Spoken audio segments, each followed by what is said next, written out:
Alright, this is Eric with Aspiring Music Writer, and this video is going to be featuring the last 8 songs that I've written. I've written 8 songs in the last 2 days. Thank you, Jesus. You're good. That is the one thing I prayed for, was to be a songwriter. Hopefully, God willing, I'll become a published songwriter and make money at it. Won't have to have a regular job one day. But for now, I'll just enjoy it. Also, I'm going to be doing a video that will be uploaded later tonight. Well, actually, there'll be 2. One is going to be a segment I do on my Aspiring Music Writer channel called Dream Big and Walk by Faith, and it's faith related and religious and this and that. It's going to be called Why Do We Not Praise Jesus When Everything's Going Good? So check that out. That's going to be a good one. Probably going to be that long of a one, but still. But in the Bible, it says somewhere that if you have not, because you ask not. And it says, if you believe, you will receive, or something like that. I'm not for sure. And but you got to believe too. So, and also it says somewhere in the Bible that it says, if you ask for something, and you believe, and it's His will, that it will become in an abundance. One thing I wanted about 5 years ago was a guitar filled with signatures, just one. Have like Cody Canada, Randy Rogers, Wayne Clark Green, Josh Abbott, and all them, people. Now I've got like 8 or 9, and it just amazes me how good, awesome God is in Jesus. He brought His only Son for our sins. But I've got everybody on there, from the people I just mentioned, Brian Head Welch from Korn, to the Kentucky Headhunters, to David Lee Murphy, to Whiskey Myers. 5 out of the 7 members of Whiskey Myers signed one of them. So anyways, but like I said, you got to believe, and you got to stay on Faith Street too, and once you don't stop believing, I think He doesn't send out the shipping label, and I'm probably taking all this from Steve Harvey. But also, when I usually do these, I drink a little bit. I'm not a perfect Christian. Now I've been promoting bands that I listen to while drinking beer. Tonight it's Natural Light and William Clark Green koozie. It says, I'm sorry, I'm a little drunk. But the funny thing is, I'm weird because I'm not strong enough. I've only got one hand. So the way that I put my koozies on is I turn them upside down and then put them on, because a lot of them are really tight. Because I actually hadn't, and this one might be.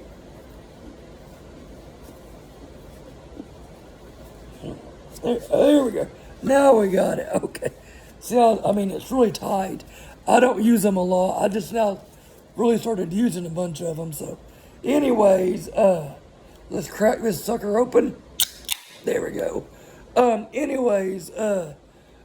This will make 140 songs that I've written. I didn't think I could even write one song, honestly. But I'm going to start doing these every month or however long. It depends, because I'll go months and write. Like today, last 2 days I've wrote 8. I've gone 2-3 months and not wrote 1 or 1 or 2, not very often, or not very much at one time. It just depends, and some of them I've had for a little while, like an idea or a verse or a phrase or something, and some of them just click just like that. And but the first one that I wrote, the last one that I talked about, was I think it was Seashell Naughty, which is a hair metal song, 80s hair metal song about a girl that's just she's naughty, but she's good looking. And that kind of went the other way. I hadn't actually wrote any rock songs here lately. The first two went together. I had this idea a long time ago. I mean, it wasn't that long ago because I've only been writing since 2016. But I was going to write an upbeat song, country song called Crank Up the Hank, you know. And I didn't know how I wanted to do it at first. So I kind of just put it on the back burner of my mind. And I was sitting there and I was in the mood to listen to Hank Williams Jr. And I was like, I'm going to try and write this song. I was actually supposed to be working. Anyways, and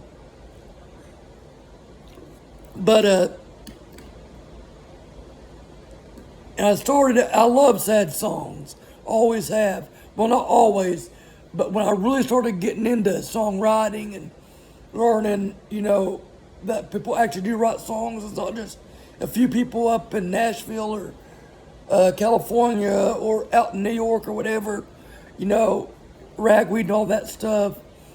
I don't even know where I was going with that now. But anyways, when I started getting into song writing, I learned a lot more towards the sad songs and slow songs. And of course, Hank Williams Jr. was one of the guys I listened to before I really got into country music. And I mean, I was into country music, but not really, only like late 80s and early 90s. And there was a guy, and he was one of the few that was from the 70s that I listened to. You know, I didn't listen to a lot of Waylon or Willie back then or Johnny Cash. He was 60s though. But there was a guy that I discovered named Graham Parsons. And he had two bands called, the first one was the International Submarine Band. And then the other one was the Flying Burrito Brothers. And he was the guy that said that, because back before Graham came along, and that was in the 60s, mid 60s, you know, you either were country fan or you're rock fan. He was the first one to merge them two together and say, hey, you know, this is not that different. You know, they can be molded or gelled together. And, but like Hank Williams was one of the ones after Graham Parsons that it dawned on me that, hey, he does that and a little bit of blues. But, you know, like, Graham Parsons is really what they call the godfather of country rock. But if you go back and study, he only had like 5 albums. Because he died at 26 of a heroin and tequila overdose.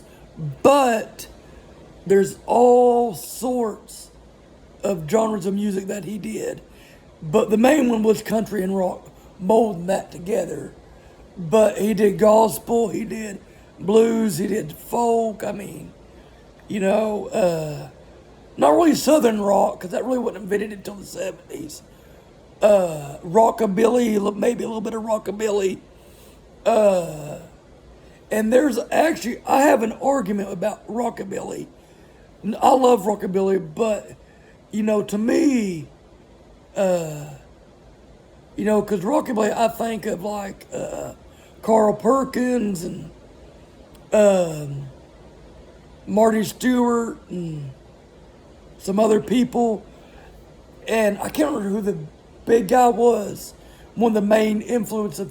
But to me, Hank Williams Jr., Bocephus,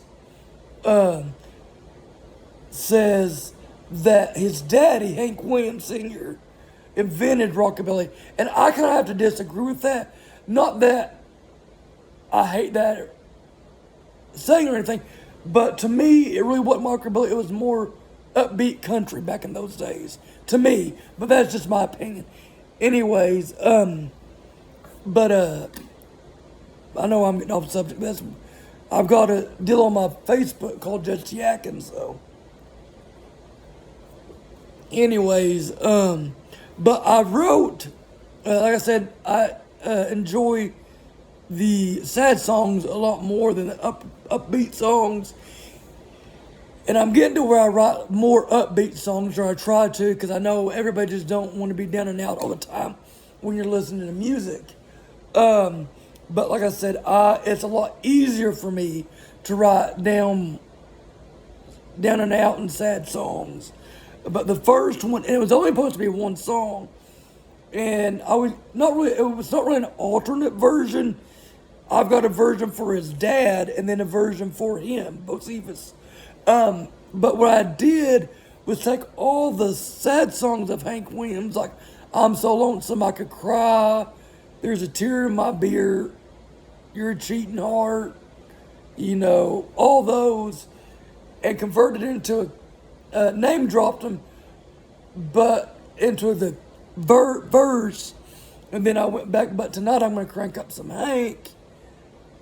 And then I mentioned a bunch of the upbeat country songs that singer did. And then I went back right after that and wrote, it's the same title, except for it's called Junior's version. And of course, you got Whiskey Bitten Hellbound, and Montgomery in the Rain, I think, was one of them, and Family Tradition, and all them, and then crank up the Bocephus, My Name is Bocephus, I think. I can't remember if I left that one in there or not. Rockin' Randall, All My Rowdy Friends Are Coming Over Tonight. So, so those are the first two that I wrote in the past 2 days. Then I went kind of still country, and I can't remember what I was listening to. I wish I could remember what I was listening to, and I got an idea for a song called "At Least I Still Cross Her Mind." It's about a guy that's pining over a woman, but the woman don't want nothing to do with her, broke up with her, but he gets relief, and it soothes his, not memory, but himself, that, well, at least she still cared enough that she still thinks of me, that every now and then I still cross her mind. And then this one came, Trainwreck. This song came as a big surprise. A buddy of mine has actually got a song called Trainwreck, and mine's totally different. But I got the idea for Trainwreck, like a woman being a train wreck. But, like a train wreck is like something you gotta see, but you don't want to see, but you can't look away either. You know what I mean? And this is about a guy that dates a girl that's a train wreck, and you've seen the crime scene tape and everything from miles away, but you still went, and everybody's warning you, stay the hell away, but you still went, and she drained all your savings. You couldn't pay, the guy couldn't pay his bills at the end of the month, but he's still with her. She's still a train wreck. Then another one, I'm proud of this song, just because it was my first Texas swing song. Bob Wills, Asleep at the Wheel, which I name dropped both of them there, I think. But I wanted to write a song with the words boogie woogie. And to me, when I think of boogie woogie, most of the time I think of Texas swing. Boogie Back to Texas, which is, I think, Asleep at the Wheel song. Born to Boogie, that's not really a Texas swing song, but it's a Bocephus song. Anyways, the only bad part, trying to find something to rhyme with boogie woogie is harder than hell. That's why I named it Boogie Woogie to some Texas music. To music from Texas, I mean. Boogie Woogie to some music from Texas.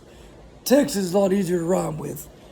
And it's just about this couple that it's been so long since they've been out and danced and had a good old time. They're going to have a ball. And, even though the woman wants to stay home and watch TV or whatever, you're going to get dressed up in your favorite blouse and faded blue jeans and, kind of 90s country sound to it too, is what I got from it. The sixth song, and this is one I've been working on for a while. I got the idea, listening to Pecos and the Rooftops, that damn song. One of the lines in it, there's no good side of this goodbye or something like that. I was like, man, that'd make a fabulous title for a song. So I changed mine to the good side of this goodbye. And it's about, even though this couple is broken up, there's still a few things that are good, like the memories, and the guy walks into the bedroom and still smell her perfume, and I can't, but when he does start to tear up, he goes out in the pouring rain so no one can tell, and that was a lot different than what I originally imagined. If you're wanting to get into songwriting, I'm taking a little break from this. I only got two more. Anyways, but if you're gonna get into songwriting, do it. I mean, it's a lot of fun. It's great therapy for me.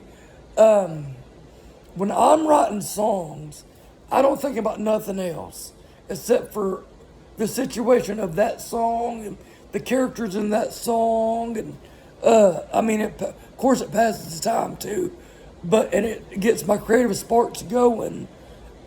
Also, another good thing, I'm on anxiety medicine,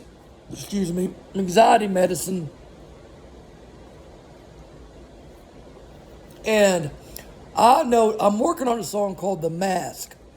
It has nothing to do with the Cher and Sam Elliott movie or Jim Carrey's deal, but a mask covers up stuff. And I always had a deal with the medicine I'm on, because a lot of times when I'm not taking my medicine, that is it really helping, or is it just false happiness? Or like if there's a certain situation I go through and I don't handle it the way I thought I would or should or could, I was like, is it because I'm just that laid back, or is it because I'm taking the medicine? So it's going to be a very personal song that, that really can't tell if it's covering up or if it's really working, anyways, I hadn't even started a song, but I've had the idea back in my brain for a while. But anyways, and then the seventh song that I wrote, it was funny because all of a sudden I was listening to Casey Donahue Band about a couple weeks ago, and they've got a lot of upbeat songs. They don't have a lot of slow songs, and that's about the only thing I don't like about them.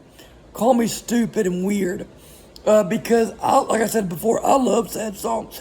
Actually, I've got a song I wrote a long time ago called I Like Sad Songs the Best. But anyways, and even like when Casey Donahue Band, I just said that wrong, Casey Donahue Band does a sad subject in a song, it's still pretty much upbeat. And to me, it gets tiresome after a while, but it's still good. But that's just my personal opinion. Anyways, and a lot of beer songs or drinking songs are down and out and sad, And so I wrote this song called Upbeat Drinking Song. And it's about a guy that breaks up with a girl. There seems to be the same subject in a lot of my songs. And he is so tired of feeling down. He still wants to drink beer. He's not getting sober at all. Fuck that shit. But he wants to drink to upbeat songs and drink and dance and sing at the top of his lungs or whatever. And the funny thing is, I actually started another song, and it mentioned upbeat, happy song was one of the lines in it. I was like, got to thinking, I was like, well, if I turn it around and change it up just a little bit, I could use it as a verse in the upbeat drinking song. So I kind of collided those two ideas into one, and I do that every now and then. And we're finally getting there after 20 freaking minutes almost of this video. The last song, it was actually, and this is really surprising me too. I'd been writing a song that I wanted to write a song that had the word truth in it. You know, I had a song and it just didn't work out called "Don't Tell Me the Truth About Ruth." Truth is another word that's very hard to rhyme with. I am mostly a country song writer, Red Dirt. You know, I write all kinds of stuff too. Texas swing, shock rock, regular rock, blues, jazz. But anyways, mainly country and Red Dirt. And at first, I really thought this was gonna be a bad, sad song because I'm like, the title is I don't want to know the truth. And then, but I love Rodney Carrington and Cletus T. Judd, and I've been wanting to write some funny songs that were original. Like I do parodies too. I've written a song called "Another Cinnamon Roll," which is a parody to Garth Brooks' "The Thunder Rolls." You can actually find it on my Expire Music Writer YouTube channel. And then I wrote one to Mark Chestnut's "Going Through the Big P," going through the Big D, and don't mean Dallas. Mine, I changed it to "Going Through the Big P." Oh shit, I'm pregnant. I'm working on two more. There was another parody I did called "Icky Stinky Farts," and it was to Billy Ray Cyrus's "Achy Breaky Heart." I got two more in the arsenal right now. That I gotta go look back. One of them is "Hit Me Baby One More Time." It's gonna be a Britney's. I think it's gonna be the same actual song title, "Hit Me Baby One More Time," but it's gonna be about boxing and Mike Tyson and all that. And then there's another one, Aerosmith song, big song called "I Don't Want to Miss a Thing."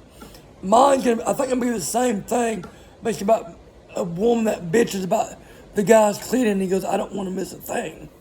So and I thought there was one more I was gonna write about with parodies. Cause see, what I want to do but anyways, let me get back to that, before, to the "I don't want to know the truth," before I end this video. But it's about a guy that, in the first verse, his best friend's like, "Hey man, I seen your girlfriend, she was running around." And although the rumors had been all over town, were already over town, just lie to me. I don't want to know the truth, what she's really doing, you know. And then I was like, well, that's kind of comical, you know. So in the chorus, I said, "Don't go on and lie to me because I don't want to know the truth. I haven't seen her in the last 3 days. She probably found out that she was gay," or, I mean, it's funny as hell, you know, but, and just stuff like that, or, you know. But like I said, my three biggest, like, parodying original comedy songwriters would be Rodney Carrington, Cletus T. Judd, and Ray Stevens. One of my favorite original funny songs is "Mississippi Squirrel Revival." Anyway, but what I was saying was I'm wanting to get a band together one day, and I want to name it Southern Accent. And it's going to have every genre almost out there, except for maybe opera. I don't know. I can't say in the future. Hell, I may write a damn opera song. Who knows? Or a techno song. I doubt it, but you never know. But I don't want to do, like, you know, different genres on different albums. You know, I want to do my Red Dirt albums, and Texas country, you know. And then I want to have it like a parody and original comedy album. And then I want, you know, like a shock rock, like Alice Cooper, Marilyn Manson, Rob Zombie, that stuff. Concept album, which I'm working on that too, called Shock Value. I want to do a blues album, but that's just what I want and praying for, and excuse me, and everything. So just pray to God, and you don't have to be perfect, and don't be fake with God, because He likes you just the way He is. He didn't want robots, or if He did, He didn't make them, so He doesn't want them. He don't want you to mean something you're not. Just try and pray and be forgiven for your sins and everything. I talk a lot of religion too on here, even though I cuss and drink and smoke pot a few once. I'd like to do it again. But anyways, this is pretty much the end of this video. And check out some other ones on Expiring Music Writer YouTube channel, Eric Stone. Share, like, comment, suggest. Also, going to be doing album reviews sometime next week. See y'all later.